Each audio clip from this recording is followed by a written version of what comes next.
Alright guys, today we're going to be looking at what the most important muscle groups for speed are according to science. We're going to be looking at multiple research papers to find out and uncover which muscle groups are going to be the most important for making you faster. So first, I want to get this out there. I'm going to be focusing on the lower body and core because the upper body doesn't play a huge role in generating forces during sprinting. The arms really just act to counterbalance the forces that the legs are generating. So some research to back up what I'm saying. Does restricting arm motion compromise short sprint performance? So really all they did was they took some track guys and some team sport athletes. They timed them into 30 meters under two conditions. One, just running regularly, and two, with their arms on their hips. They found that between the two groups, running normally and running with the hands on the hips, there was only a 1.6% overall difference, less than a tenth over 30 meters. So that's pretty small difference. They concluded that restricting arm motion compromised short sprint performance, but only marginally. So like I said, it's not that important. You need to have a good arm action, but in terms of focusing on developing your upper body, it's not a really big deal. Number 6, we have the core muscle group that I'm talking about is including your abdominals, your obliques, and your low back. And their primary role is just to help transfer force from the lower body to the upper body, to your center of mass, while you're running down the track. It's really hard to move yourself quickly if you don't have a good core, but they're ultimately not a main generator of force, so that's why they're number 6. We have the study here, the relationship between core strength performance with sprint acceleration. And what did they find? Sprint performance was significantly correlated with prone bridge performance. So that's just a fancy way of saying a plank. They found it was correlated. Also say these findings suggest an optimal core strength may influence sprint acceleration performance. So again, it's important to have a strong core, but not a huge factor, not a main mover, so to speak, in a sprint. Number 5, we have the quadriceps. The main role of the quadriceps is to extend the knee. So I'm mainly talking about the quad muscles that only extend the knee. They're important for propulsion and acceleration, and they really support the body weight on initial contact at top speed.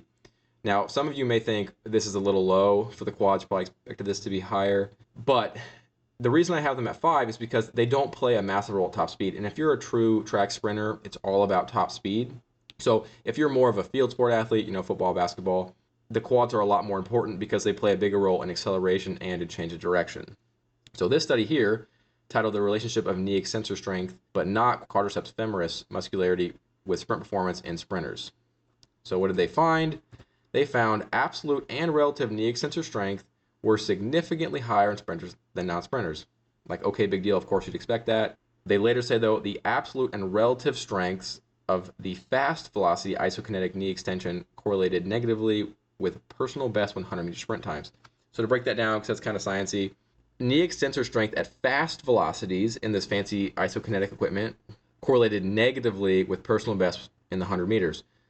So all that means is the higher the knee strength was at these faster velocities, the lower the 100-meter sprint time was. So stronger equals faster sprint time. Strength is really important for running fast. Moving on, number 4, the hip flexors. The hip flexor muscle group consists of a lot of muscles, as you can see in this image, the psoas, the tensor fasciae latae, rectus femoris, the pectineus, lots of muscles, and they all act together to pull your thigh from behind your body back into front of your body to set up the next running stride. So they're not super crucial for actually applying force into the track, but they are really important for setting up the next stride. Research we found effects of hip flexor training on sprint, shuttle run, and vertical jump performance. They found that improvements were observed in the hip flexor training group, but not the control group. The hip flexor training group decreased their 40-yard and shuttle times by 3.8% and 9% respectively. That might not sound like a lot, like only around 4% for a 40-yard dash, but that's like taking a 5 flat 40 down to a 4.8 40-yard dash, which is not insignificant, especially if you're a high school football player. Another thing they point out, and which I totally agree with, they say hip flexor exercises are seldomly emphasized in strength conditioning. This is changing a little bit, but this is still true generally that people do neglect their hip flexors way too much, and if you focus on them, you could see some speed gains. Number 3, the calves. Talking about the backside of your lower leg that plantar flex the foot. This means they point the foot down at the ankle. And they play an extremely important role in supporting the body weight upon initial contact, stopping your downward fall, and propelling you forward at the end of stride. And you can't forget how important the Achilles tendon is in absorbing energy on initial contact and then putting it out very, very quickly at the end of the stride. So the study we have, calf muscle abilities are related to sprint performance in male rugby union players. So what did the researchers find? There were large, significant correlations between 10-meter sprint performances and calf muscle power. So I was talking about how important the calves are at top speed, but they're finding they're even very important for a very short distance like 10 meters, which just shows how crucial they really are for the entire sprint. Next, number 2, the hamstrings. This should not surprise anybody. The hamstrings play an important role in extending the hip and flexing the knee. So extending the hip is just bringing your thigh behind your body, and flexing the knee is bringing your heel up to your butt. With these actions, the hamstring, one of the main muscles that plays a role in negative foot speed. So negative foot speed is when your foot is still in the air and you're bring the leg back under you to strike the ground. This is really, really crucial for speed. Then they also play an important role in recovery of the swing leg because of that action of knee flexion, folding the leg up to help get it back in front of you quickly. It's very obvious how important this muscle group is for running because the hamstrings, they get injured so often. I mean, most of you guys are probably familiar. If you haven't sprinted for a while and then you go out and do a hard sprint session, your hamstrings are feeling it the next day. Research say hamstring muscle volume as an indicator of sprint performance. They found hamstring MV, hamstring muscle volume, correlated strongly with 40-meter sprint time and V0 or V0, which is the initial velocity of a sprint, and moderately with Pmax. Pmax is just maximum power. Additionally, large muscle volumes were found in sprinters' thighs just generally, but especially in the hamstring muscles, and strongly correlated with sprint performance. So what they're saying is the bigger the hamstrings are, the faster you can expect to run. And lastly, shouldn't surprise anybody, number 1, the glutes.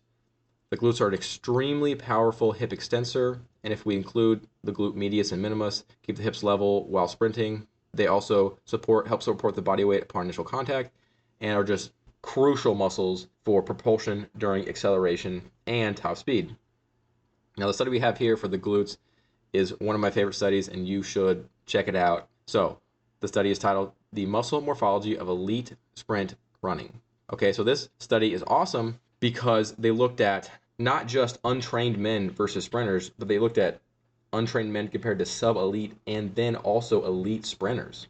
Okay, and when I said they had some serious sprint talent here, they had sprinters whose personal best ranged from 991. I mean, as legit as it gets, breaking 10 seconds. You're talking, if you run that time at the right time of the year, you're making the World Championship finals, the Olympic finals, to 11:25, which is still really fast, especially if you're a high schooler. But so we're seeing, some real speed on the front end here. What did they find? That the glute max was 45% bigger in elite sprinters compared to the sub-elite group. And additionally, they found that 44% of the difference in sprint performance they calculated was due to glute max size. They're saying almost 50% of sprint performance between 11-12 and like a 10 flat performance is due to glute max size. So do you think you should be getting in the weight room doing those hip thrusts? I think so. But I did include an image that they had in their study.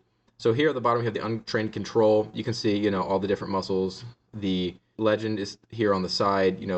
This is just kind of your standard reference. You go up one notch to the sub-elite sprinters, which these guys are fast. Bigger glutes, bigger glute med and min, and bigger hip flexors, right? Generally.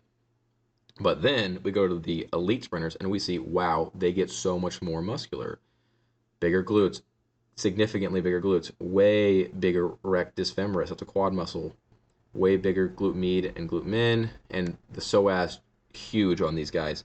So this is like a good overall wrap-up slide. Obviously, this scan doesn't go down far enough to show the hamstrings, the calves, but in terms of muscles closer to your pelvis, you really see how important the hip extensors and hip flexors are.